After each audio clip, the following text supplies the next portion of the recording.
Last mo na ngayon dito.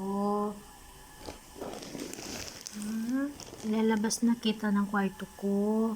Kasi hindi naman natin to bahay. Okay. Hindi naman natin to bahay, diba? Kawawa naman ikaw. Saan kaya ikaw mapupunta? Sino kaya magpapakain sa'yo sa labas? Tapos ang lamig-lamig. Kawawa naman talaga ikaw, pero wala akong magagawa. Kasi hindi naman natin to bahay. Gumugusuri.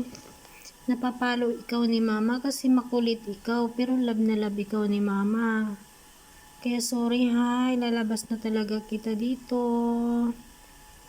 Love, love, love, love ikaw sobra-sobra ni mama, pero wala talaga akong magagawa. Mamaya ilalabas na kita dito. Hindi ko alam kung saan kita dadalhin dun sa labas. Sorry talaga. Love, love kaya ni mama, ha? Love, love, love, love, love, love, sobra ikaw ni mama, ha? Lord, ikaw na bahala nito. Ikaw na bahala sa mugo-mugo ko, Lord. Ikaw na bahala dito. Love na love ko to.